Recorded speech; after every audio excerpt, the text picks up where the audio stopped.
શ્રી વલ્લભાધીશ કી જય, गिरिराज धरण की जय, श्याम सुंदर श्री अमने महारानी की जय, श्री गुसाई जी परम दयाड़ की जय, श्री कुलनाथ की जय, दाव दयाड़ की जय, श्री नवनेत्रिया लाल की जय, अपने माथे विराजता सेव्य स्वरूप की जय। वैष्णव ने जाजा करी जय श्री कृष्ण, जय श्री कृष्ण। વલ્લભ ક્યારે કેવી કૃપા કરે છે ખબર પડતી નથી। બોમ્બેથી ને મહેમાન આવ્યા, ખબર નહોતી આજ ખેતરે આવશું, ઓળો ને રોટલા, અહીંયા મજાના રોટલા ઓલા શેના ઉપર બનાવ્યા તો ચૂલા ઉપર બનાવેલા, મજાનું તાપણું, ગીર ગાયનું દૂધ ને દહીં, માખણ અને વૈષ્ણવનો સંગ, વલ્લભનો રંગ અને જે આનંદ લઈ રહ્યા છીએ। જો પે શ્રી વલ્લભ પ્રગટ ન હોતે, વસુધા રહેતી સુની નાતર, વસુધા રહેતી સુની। આ વલ્લભ મારો પ્રગટ ના થયા હોત તો આ બધાય આપણે સાથે ના મળ્યા હોત, આપણે બધાય મંદિરે મંદિરે માથા ટેકવત અને દેવે દેવે દીવા કરત। પણ મારા વલ્લભે કીધું ના, ક્યાંય રખડવાની ને ભાટકવાની જરૂર નથી, તને તારા માથે તારા ઠાકોરજી પધરાવી દઉં છું, તારે એના શરણે જા તો તારે રખડવું ને ભાટકવું નહીં પડે। અને એ વાતાવરણ, એ માહોલ, અને ઘરમાં પણ જે મેં કાલે વાત કરી કે ડિસેમ્બરની 31મી અથવા તો 1 જાન્યુઆરીએ જે દીકરીઓ કે બહેનો પ્રેગ્નન્ટ હોય છે એના માટે એક કલાક નાની શિબિર આપણા ઘરે યોજવાનું નક્કી કર્યું છે। અને બધાયને ગર્ભના સંસ્કાર જો આવી જાય તો જેવી રીતે શિવાજીને નિંદરું ના આવે, માતાજીજી બાઈ ઝુલાવે, પેટમાં પોઢીને વાળે સાંભળેલી રામ લક્ષ્મણની વાત। જેણે પેટમાં પોઢીને રામ લક્ષ્મણની વાતો સાંભળી હોય ને મારા વાલા, એ શિવાજી બને, બાકી બધાય ઔરંગઝેબ બને। એટલે આપણે ઔરંગઝેબને હવે ભણવોય નથી, બાબરને જાણવોય નથી, 70 વર્ષ બહુ આપણે આ બધું કર્યું, હવે આપણે કૃષ્ણની વાતો કરવી છે ગર્ભમાં, હવે આપણે રામની વાતો કરવી છે, હવે આપણે વિવેકાનંદની કરવી છે, હવે આપણે રામકૃષ્ણ પરમહંસની કરવી છે, આપણે વ્રજની કરવી છે, આપણે સરયુ અને યમુના નદીની કરવી છે। તો એવી વાતો જ્યારે તૃપ્તિ પ્રેગ્નન્ટ હતી ને જે સાંભળી એટલે અમારા ભાઈને ઘણીવાર મન થઈ જાય કે બા ઓલી વાત કરું, બા ઓલી વાત કરું। તો આ બધા ગર્ભના સંસ્કારનું પરિણામ છે મારા વાલા। જો ગર્ભમાં રહેલા બાળકને આવા પિયુષ પ્રેરણાના ના પાયા હોત, ભક્તિના ના પાયા હોત તો આજે બાળકને આવો ભાવ થાત નહીં। આજે એકાદી વાર્તા કરશો ભાઈ? લ્યો ત્યારે કરો, 1 મિનિટ દાદા। શ્રી વલ્લભાધીશ કી જય। આ વાર્તા સખાઓમાંથી જે પ્રથમ હતા સુરદાસજી એમની છે। એક સુરદાસજી આપણને ખબર છે કે એમના બાઈ ચક્ષુ નતા એટલે બહારની દુનિયાની પણ એમની અંદરમાં ઠાકોરજી બિરાજતા હતા એ જોઈ શકતા હતા, એટલે તેમને હરેક દિવ્ય દર્શન થતા હતા। તો પછી વલ્લભને બહુ ચિંતા થતી હતી કે ક્યાંક આ ચાલતો હોય મારો સૂર, પછી પડી ના જાય મારો સૂર। તો એમણે એક નાનો છોકરો રાખ્યો હતો, એનું નામ ગોપાલ હતું। હવે આપણે પણ ઠાકોરજીને પ્રેમથી ગોપાલ બોલાવીએ, તો પછી ગોપાલ એક દિવસ દરરોજ તેમને થાળી પીરસી આપે, પછી એમને પાણી આપે, એમના હાથ ખાસા કરવા જળ લઈ આવે। પછી એક દિવસ શું થયું કે ગોપાલે આમને સુરદાસજીને થાળી પીરસી, પછી થોડા વૈષ્ણવ આવ્યા ને એમનાથી વાત કરતા હતા, તો એમાં ગોપાલ થોડા દૂર જતા રહ્યા, તો સુરદાસજીને પાણી આપવાનું તો ભૂલી ગયા, થાળી પીરસી દીધી હતી તો અને એમને ગળામાં ખાવાનું અટકાયું, તો એમને આમ આંખો એ જોઈ નતા શકતા, એમને આજુબાજુ હાથ કર્યો કે હાથ ક્યાંય પાણી હોય તો લઈ લો, પાણી ના મળે તો પછી એમણે બૂમ પાડી, એ ગોપાલ પાણી લાવ્યો જરા। તો પછી ગોપાલ તો બહુ દૂર હતો તો એને ના સંભળાયો, પણ ઠાકોરજીને તો એમના દરેક ભક્તની ચિંતા થાય ને, કારણ કે બ્રહ્મ સંબંધ મંત્ર જ્યારે ઠાકોરજીએ વલ્લભને કીધું હતું ત્યારે શું કીધું હતું, તમે જેનો હાથ મારા હાથમાં આપશો તેને હું કોઈ દિવસ છોડીશ નહીં। તો પછી ઠાકોરજી છેક ગિરિરાજજીના ઉપર હતા તો તેમને સંભળાઈ ગયું કે મારો સૂર મને બોલાવે છે. તો પછી એમની સોનાની જારી હતી ને એ લઈને આવ્યા અને સુરદાસજીને આપી. એ કંઈ બોલ્યા નહીં કારણ કે એમને ખબર હતી કે સુરદાસજી તો મારો અવાજ પહેચાની જ જશે. તો એ કંઈ બોલ્યા નહીં, ખાલી જળ આપી દીધું અને જતા રહ્યા. પછી થોડીક વાર પછી ગોપાલને યાદ આવ્યું, અરે મેં તો સુરદાસજીને પાણી આપવાનું ભૂલી ગયો. તો એ દોડતા દોડતા આવ્યા અને જોયું તો એમને તો ભોજન કરી લીધું હતું અને એમની બાજુમાં શ્રીનાથજીની સોનાની જારી હતી. તો પછી તેમને થયું કે આ કઈ રીતે આવી. તો એમણે પૂછ્યું કે તમને પાણી જોઈએ છે. તો પછી સુરદાસજી બોલે કે ના, તે તો હમણાં આપ્યું. તો પછી ગોપાલે સોચ્યું કે શ્રીનાથજીની જારી છે અને એમને પણ બધા ગોપાલ ગોપાલ કરતા હશે તો પાક્કું આ એમની જ જારી હશે. તો એ જારી લઈને સુરદાસજી અને ગોપાલ ત્યાં વલ્લભ પાસે ગયા અને પછી વલ્લભે સોચ્યું કે જે થયું છે ને આ ગોપાલ ત્યાં ગયો તો ઠાકોરજીને પણ સુરદાસજીને પાણી આપવું હશે કારણ કે સુરદાસજી તો એમને કેવા કીર્તનો સંભળાવતા હશે. જે થયું ઠાકોરજીની ઈચ્છાથી થયું.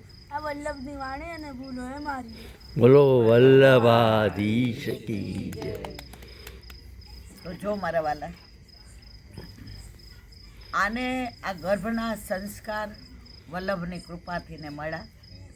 તો આવો ભાવ આવે છે એની કાલી ગેલી ભાષામાં. અને ઘરમાં એ અન્યાશ્રય નથી થવા દેતા કે બીજા ભગવાનને એ જોતા નથી કે બીજા ભગવાનનો પ્રસાદ લેતા નથી. એનું ફક્ત અને ફક્ત કારણ એના ગર્ભના સંસ્કારો. અને પછી ગર્ભમાંથી સંસ્કાર લઈને આવ્યા ને પછી અમારો સંગ થયો. ઠાકોરજી ઘરમાં બિરાજે, વલ્લભકુળના વચનામૃત સંભળાય અને વૈષ્ણવ વારંવાર આવતા હોય તો એનું પરિણામ છે. તો બસ મારા વાલા, મારે એ જ કહેવું છે કે આપણે બધા આજથી ને હવે જે ગયું એ તો છોડી દેવાનું છે. જે ગયા છે એ સમય પાછો નથી આવવાનો. અને આપણે બધા એ સતત ઠાકોરજીમાં ભલે ના રહીએ, સતત સેવા ભલે ના કરીએ, સતત સત્સંગ ભલે ના કરીએ, કારણ વલ્લભે કહ્યું છે સંસારમાં રહીને શ્યામને ભજવાનું, સંસાર છોડીને નથી ભજવાનું. તો જ્યાં જઈએ ત્યાં ખેતરે આનંદ કરવા આવ્યા, અત્યારે ફાર્મ હાઉસ પર ગાયને મળવા આવ્યા, બછડાને મળવા આવ્યા. તો ગાયને જોઈ, બછડાને જોઈ તો ઠાકોરજી યાદ આવે, એમની લીલા યાદ આવે, એમની ગોચારણ યાદ આવે. અને સૌથી વધુ વાત એ યાદ આવી કે ઠાકોરજીને માં ચાલતા શીખવાડે પણ ઠાકોરજી ઢપ કરીને પડી જાય. ઠાકોરજીને ચાલતા શીખવાડે તો ઢપ કરીને પડી જાય. ગૌશાળામાં ખીરકમાં ગોઠણિયા ભર ગયા અને બછરાના કાન પકડી લીધા. એટલે બછરાએ જોયું કે ઓહો પ્રભુ પધાર્યા છે. અને પછી પૂછડું આગળ કર્યું કે પ્રભુ અમારી પૂછ પકડીને અમે તમને ચાલતા શીખવાડીએ. તો આ બછરાને જોઈએ કે ગાયને જોઈએ તો યાદ આવે કે ઠાકોરજી એ બછરાના પૂછને પકડ્યું અને બછરું બેઠું હતું એ ઊભું થયું. એ ઊભા થઈને હાલવા માંડ્યા તો ઠાકોરજી પૂછ પકડીને ચાલતા શીખ્યા. તો મારા વાલા, દરેક જગ્યાએ સંસારમાં પણ શ્યામ દેખાય છે. આવ્યા છીએ અમે ફાર્મ હાઉસ પર, વૈષ્ણવ આવ્યા એને લઈને આનંદ કરવા. અહીંયા પણ અમને દરેક જગ્યાએ ઠાકોરજીની લીલાના દર્શન થાય. અહીંયા જે વાવ્યું છે અને જે બધું ઉગ્યું છે તો સતત એવું થાય, जिसकी रचना इतनी सुंदर वो कितना सुंदर होगा, वो कितना सुंदर होगा. તો દરેક જગ્યાએ શ્યામની લીલા છે ને છે જ. તમે માનો તો આ વ્રજ છે અને ના માનો તો આ ખેતર છે. તો એવી જ એક નાની વાત કહી અને હવે અહીંયા અંધારું બહુ થવા માંડ્યું છે તો પછી બાકીનો સત્સંગ ઘરે કરશું. તો મારે એ જ કહેવું છે કે આપણે બધા સંસારમાં રહીને પણ શ્યામને યાદ કરી શકીએ. એની એક નાની વાત. બે સંત હતા, એ 4 ધામની યાત્રા કરવા નીકળ્યા. હવે 2 સંત રસ્તામાં સત્સંગ કરે કે ઠાકોરજીની બાળ લીલા, હોરી લીલા, ચોરી લીલા, પ્રેમ લીલા, રસ લીલા, રાસ લીલા, પનિહારે લીલા, અન્નકૂટ લીલા, વિલાસ લીલા, નૌકા વિહાર લીલા. અને એટલો આનંદ લે, એટલો આનંદ રહે. ઘડી ઘડી 2 સંતો માનસીમાં વ્રજમાં પહોંચી જાય. હવે એમાં એવું બન્યું કે એક ગામમાંથી નીકળ્યા તો એક સુંદર સ્ત્રી ઘરની બહાર બેઠી હતી. એણે 16 શણગાર સજ્યા હતા, રૂપનો અંબાર હતા, વાળ કેશ લાંબા હતા, બોલે તો ફૂલ ઝરે. એટલે ઓલા એક નાના સંતે કહ્યું કે આપણે પાણી પીવું છે, આ ઘર ખુલ્લું છે, તો અહીંયા આપણે પાણી પી લઈએ. એટલે ઓલા મોટા સંત કે ના ના, આ રૂપાળી છે, આ દેખાવડી છે, અહીંયા ન પીવાય. એ કે આપણે ક્યાં રૂપને જોવું છે. એણે કીધું અમને જળ પાસો. એટલે કે હા. તો પેલો નાનો હતો એ એના રૂપમાં જરા મોહિત થયો. એટલે એણે કીધું તમે હવે 4 ધામ કરી આવો, હું અહીંયા બહાર બેઠો રહું છું અને મારે આના રૂપને જોવું છે. ઓલાએ કીધું અરે ગુરુદેવ ખીજાશે, આવી રીતે ના બેસાય, અરે તારે આમ સામું ના જ. એ કે ના તમે જાઓ. હવે પેલા ગયો રસ્તામાં કે આટલો બધો તાટ, આટલી બધો તડકો, આટલો બધો વરસાદ, કાંટા ને કાંકરા ને ઝાંખરા ને અરર, મને ક્યાં બુદ્ધિ સૂજી કે હું 4 ધામમાં નીકળો. બોલો તો એ જો ને એની યાર વાતોય કરતો હશે, એની યાર હસતો હશે, એના હાથનું બનાવેલું જમતો હશે, એની યારે તો મજાનો આનંદ કરતો હશે. મને કેમ આવી કુબુદ્ધિ સૂજી? હવે 4 ધામ સુધી ગયો, આખા રસ્તે વિચાર કોના કરતો તો આ બાઈ અને પેલા સંતનો. અને આ નાના સંત શું વિચાર કરે, અરે આની આંખોમાં તો ગિરધારી છલકે છે, આનું રૂપ અને સૌંદર્ય તો ઠાકોરજીને લાયક છે. જેવી રીતે પેલા કૃષ્ણદાસ અધિકારી એ બજારમાં જે સ્ત્રી નૃત્ય કરતી હતી અને વિચાર કર્યો કે આ તો મારા શ્રીજી બાવાને લાયક છે, અને પછી શ્રીજી બાવા સન્મુખ એને કરી એવી આ તો પ્રભુના માટેની લાયક સામગ્રી છે.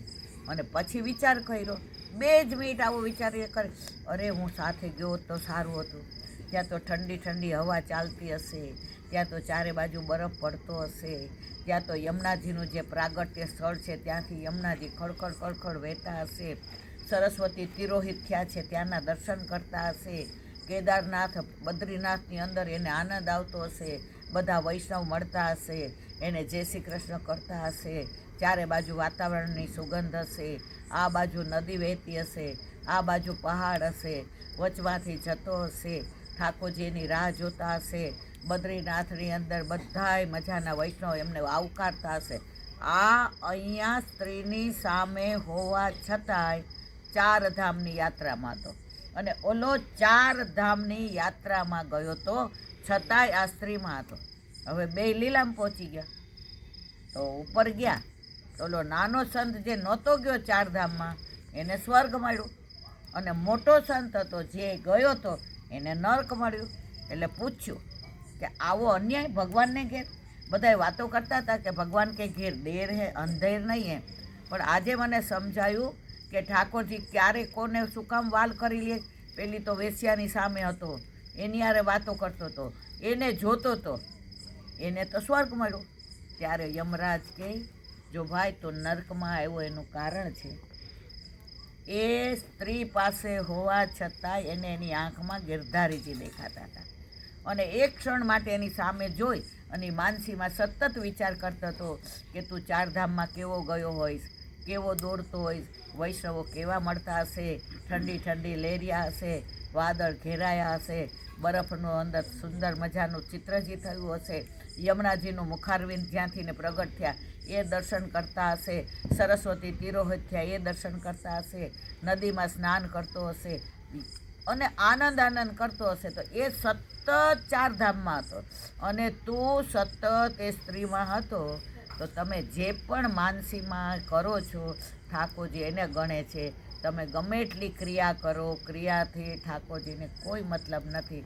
અહીંયા આવ્યા તો ગાય જોઈ તો એનું નામ આરાધ્ય સુરભી પાડ્યું, સગુને બછડીનું નામ યમુના પાડ્યું. તો અહીંયા ગાય ને બછડાને જોયા તો ઠાકોરજીની ગોચારણ લીલા યાદ આવે, ગોવાળિયાને જોયા તો ઠાકોરજીના ખભે હાથ મૂકીને હાથમાં લકોટી લેતા હોય એ યાદ આવે, તૃપ્તિ આકાશને જોઈએ તો એમ થાય કે ગોકુળની અંદર બધાય આનંદ કરે છે, અને આરાધ્યને દાદાને જોઈએ ત્યારે એમ થાય કે પ્રભુ આજે તે આ કૃપા કરી અને વૈષ્ણવ ભેગા આવ્યા છે, તો એ વૈષ્ણવના બધાના ઘરે ઠાકોરજી બિરાજે છે, અને એ મને આનંદ છે કે આવા વૈષ્ણવનો સંગ મળ્યો છે.